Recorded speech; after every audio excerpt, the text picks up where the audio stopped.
Salut, commençons la journée avec Dieu.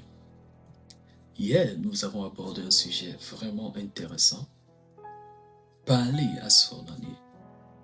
Nous avons tout aussi vu les différentes définitions de la prière.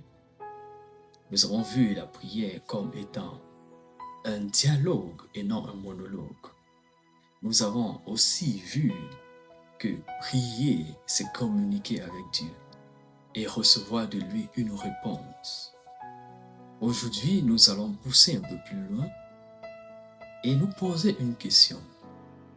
Et si prier n'était pas juste parler? Et si prier n'était pas juste parler? Vous savez, lorsqu'il y a une conversation, un dialogue qui est initié entre deux personnes, la première personne parle et la deuxième personne écoute. Lorsque la deuxième personne parle, la première personne est censée écouter.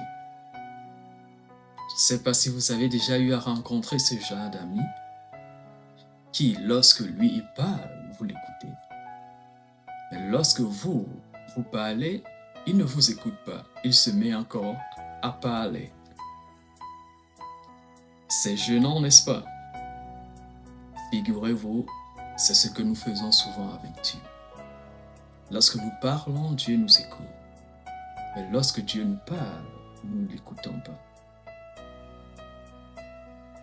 Aujourd'hui, nous allons définir la prière en ajoutant certains éléments. Nous allons voir la prière comme le fait de communier avec Dieu, avoir une communion avec Dieu. Pourquoi? Parce que prier ne veut pas juste dire prononcer des mots. Nous le voyons quand Jésus, il enseigne ses disciples à prier. Lorsqu'ils ont vu comment est-ce qu'il s'est retiré pour prier, ils ont dit dans Matthieu le chapitre 6, à partir du verset 5, ils ont demandé à ce que le maître les enseigne à prier. Et dans le livre de Luc, le chapitre 11, à partir du verset 7, Jésus, à ce niveau, va prendre une analogie pour expliquer la prière. La prière là n'est pas juste une façon de parler, mais c'est toute une vie. Et toute chose qui vit peut mourir. Toute chose qui vit peut tomber malade si elle n'est pas bien entretenue. Pour certains d'entre nous qui avons vécu dans certaines parties du monde telles que l'Afrique et précisément au Cameroun, nous étions familiers avec cette expression, surtout lorsque nous allions à l'église. Il y avait des voisins et des amis qui pouvaient nous dire « Prie pour moi, prie pour moi, priez pour moi ». Je me souviens, moi j'étais encore adolescent et tellement je recevais ces expressions que j'ai développé une réponse adaptée. Lorsqu'un voisin me disait « Prie pour moi lorsque tu vas à l'église », je lui disais « Dieu veut aussi entendre ta voix. Dieu veut aussi entendre ta voix. » Pourquoi? Parce que la prière, c'est une communion. Communier avec quelqu'un voudrait dire qu'on partage les mêmes valeurs avec la personne. Communier avec quelqu'un voudrait aussi dire qu'on a une intimité, une relation personnelle avec cette personne. Communier voudrait dire qu'on est en accord avec la personne. Amos 3, le verset 3 pouvait dire « Deux personnes peuvent-ils marcher ensemble s'ils ne s'accordent ?» J'ai juste paraphrasé. Ceci me pousse à te poser une question. Depuis tu pries, mais tu n'as pas d'exaucement. Es-tu en accord avec Dieu? As-tu une relation personnelle avec Dieu? Est-ce que tu partages les mêmes principes et les mêmes valeurs que Dieu? Je te laisse réfléchir à ces questions. Nous allons poursuivre. Dans le livre de Luc, nous voyons là Jésus qui prend la parabole, cette analogie d'un ami qui reçoit un hôte et il va vers son ami pour demander à cet ami de lui donner de quoi témoigner son hospitalité à son hôte qu'il a reçu. Mais son ami répond à partir de l'intérieur sans ouvrir la porte. Mais Jésus attire notre attention là, il dit, si même son ami n'ouvrait pas la porte parce qu'il est son ami, il ouvrirait la porte à cause de son insistance et à cause du fait qu'il l'importune. On peut aussi le voir avec la parabole du juge inique, la femme veuve et le juge inique. Jésus insiste ici là et parle d'un principe très important dans la prière, celui de l'insistance.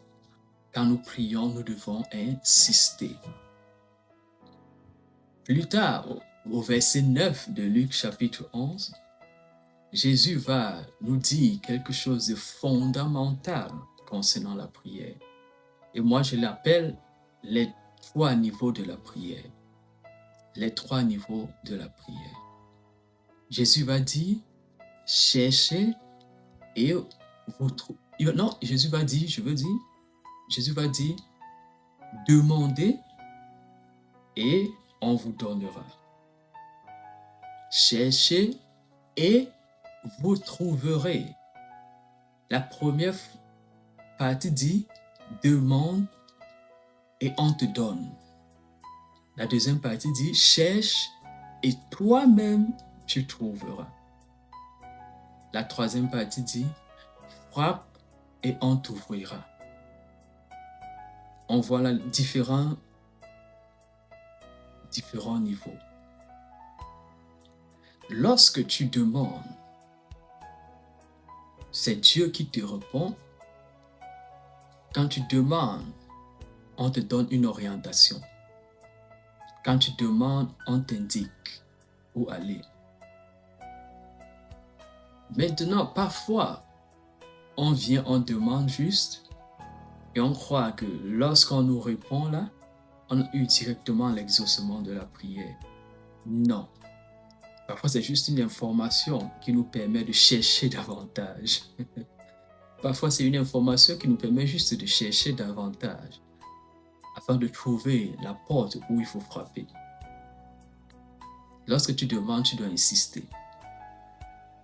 Et lorsque tu as demandé et que tu as eu l'information nécessaire, la parole de Dieu, quand tu pries, tu demandes à Dieu de te parler par rapport à quelque chose. Lorsqu'il te parle, il y a une étape encore. Cette étape, c'est quoi? Chercher. Chercher voudrait dire qu'on doit avoir le discernement. Le discernement de ce qu'on a reçu comme information lorsqu'on a demandé. Chercher voudrait dire qu'on peut se tromper. Et chercher voudrait dire, si on se trompe, on revient sur le chemin et on insiste, on avance. C'est ce que ce passage nous dit. Et maintenant, lorsque tu réussis à chercher, notons que on peut passer toute sa vie à chercher dans la mauvaise direction, au mauvais endroit. C'est pourquoi il faudrait qu'on ait l'information en demandant. Lorsque tu reçois l'information, tu vas maintenant, tu frappes. À l'étape de frapper aussi, on ne frappe pas une fois et puis on part.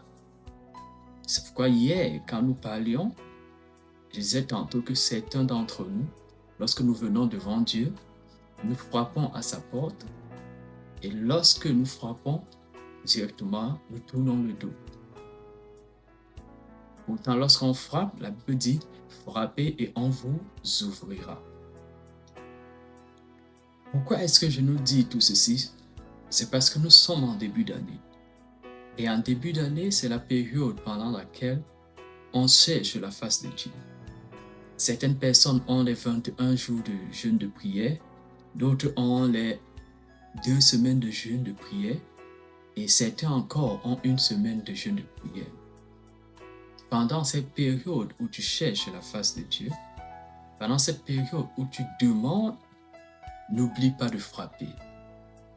Et lorsque tu frappes, attends jusqu'à ce que Dieu t'ouvre. Il pourrait arriver que tu demandes quelque chose et que Dieu te donne quelque chose d'autre. Il y a une différence entre ce que tu veux et ce qui t'est nécessaire. Cette année, cherchons ce qui nous est nécessaire et non ce que nous voulons. Rappelons-nous, Dieu connaît la fin avant le début. Alors lui seul connaît ce qu'il nous faut mieux que nous-mêmes nous le savons. Je vais conclure en disant ceci. La prière est essentielle dans la vie du chrétien. Prier n'est pas juste parler, mais c'est d'avoir une relation intime avec la personne avec qui on cause dans la prière. Cette relation intime sous-entend que on a les mêmes valeurs, on partage les mêmes valeurs. La prière est la seule chose que tu peux envoyer dans ton futur, comme le disait Joshua Selman. La prière est la seule chose que tu peux envoyer dans ton futur et elle arrange ton futur. La prière nous dévance. La prière nous permet de transformer les obstacles futurs en possibilités. La prière nous permet d'avancer dans ce que nous faisons et d'avoir l'orientation de Dieu. Cette année, plus que toute autre chose, cherche à avoir l'orientation de Dieu. Cherche à être à l'endroit où Dieu voudrait que tu sois. Cette expression viendra beaucoup plus souvent cette année, être à l'endroit où Dieu voudrait que nous soyons.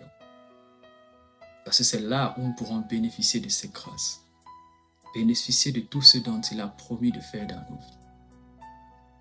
Je crois à une chose.